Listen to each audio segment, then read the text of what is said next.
Welcome back to Spork Syndicate. My name is Tom, and it's time for the monthly Four Horsemen Diecast Invitational build. This month's theme is IndyCar, old paint, but I'm going in another direction, the future. And instead of Indy, I'm making a Formula One racer.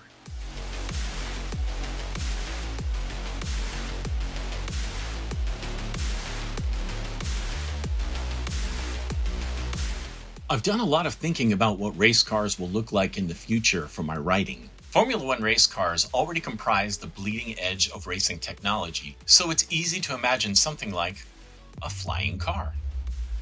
Flying cars are a staple of science fiction, representing the future of transportation.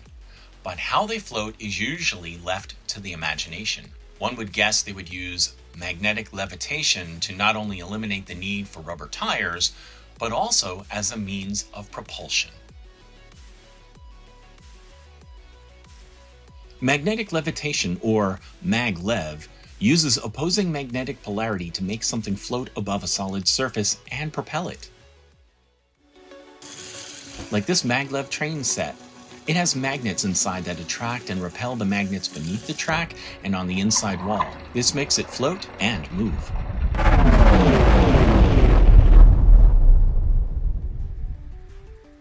I drilled the posts to take apart the car and find three pieces: the body, the base, and the driver.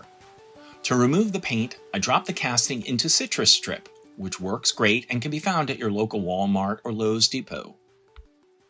I use a titanium bit to grind off some blunt edges and details. This racer will have top speeds of more than 500 kilometers per hour, or 310 miles per hour, so it has to be aerodynamic and smooth. It'll race using free magnetic propulsion, where bladders of clear magnetically charged fluid line the tube-like track. It's clear so the fans can see the action inside. Hey, if they can have transparent aluminum for starship windows in Star Trek, I can dream up transparent magnetically charged fluid to move maglev racers.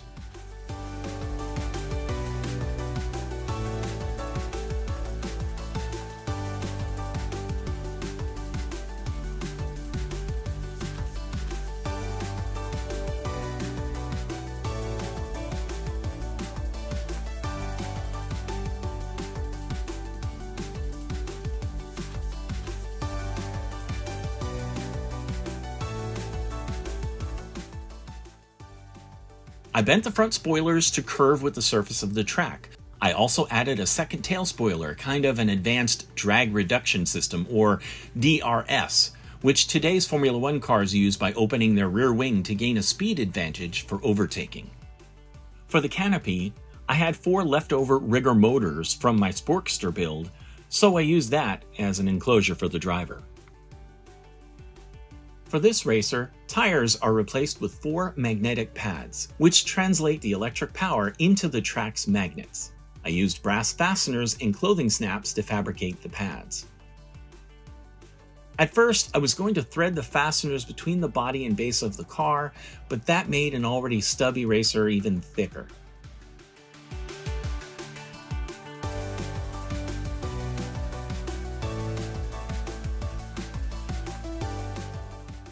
Instead, I ground down the plastic base and glued the magnetic pads in place to keep things sleek. In today's Formula One, there are different rubber tire compounds. Some have more grip, some last longer, and it's an integral part of racing strategy. For this vision, different pads will have different wavelengths of magnetism to emulate today's tire strategy.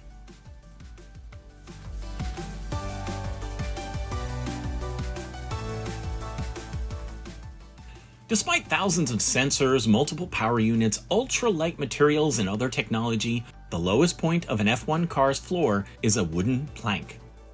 This is to help ensure sufficient ground clearance and was solidified into the F1 rulebook in 1994 following the tragic death of the great Ayrton Senna. I used a strip of balsa wood for the plank, a little clipping and sanding, and it lined up nicely down the middle of the racer. The rest of the floorboard is strips of styrene plastic. At one point, I realized I don't need the screws anymore, everything's a solid piece.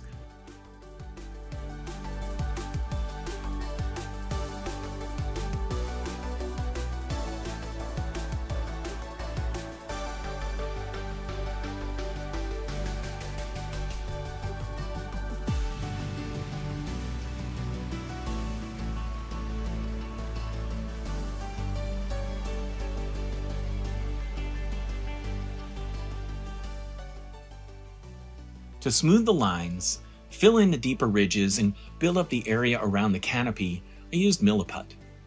The lines of the racer started to come in better focus as I filed and sanded some more.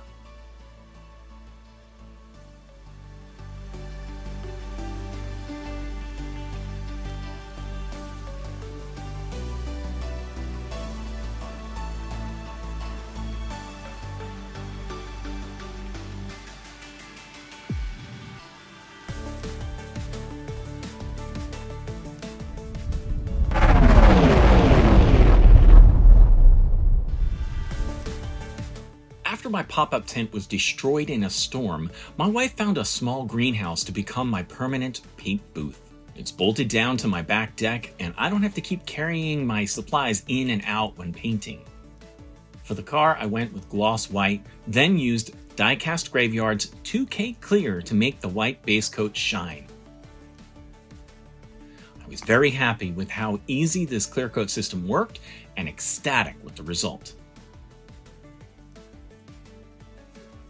I also built a stand complete with a spork accent. The base is 2 panels of a broken radio I salvaged, and the arm is made of wood I cut and shaped from scratch. I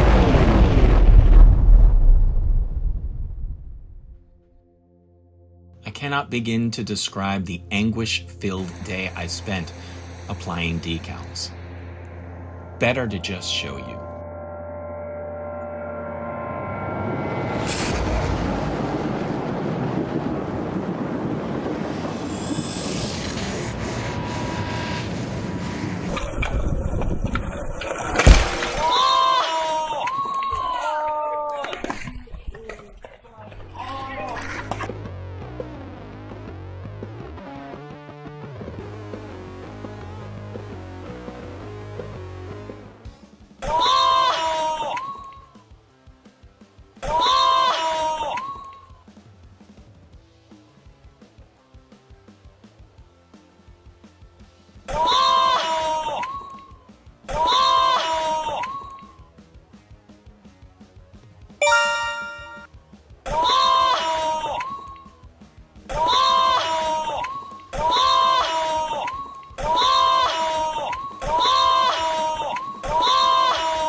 I'm just going to say it once. Gauzy, gauzy, gauzy.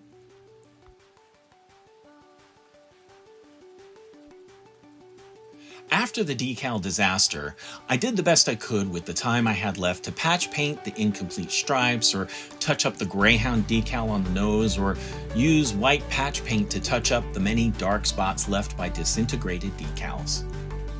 Let's just admit, this racer isn't ready for a close-up.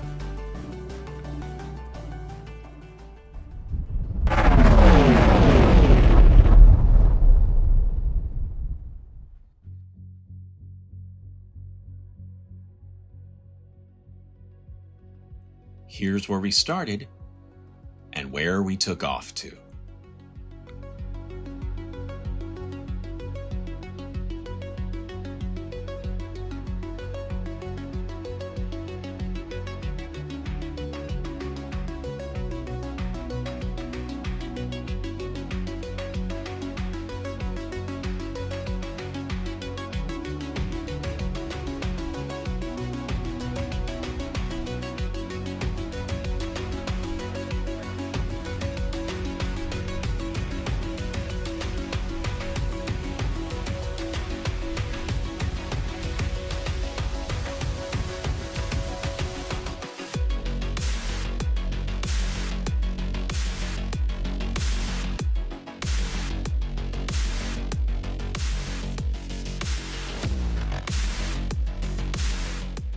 Thanks again to the Four Horsemen. For Spork Syndicate, this is Tom, and we'll see you again real soon.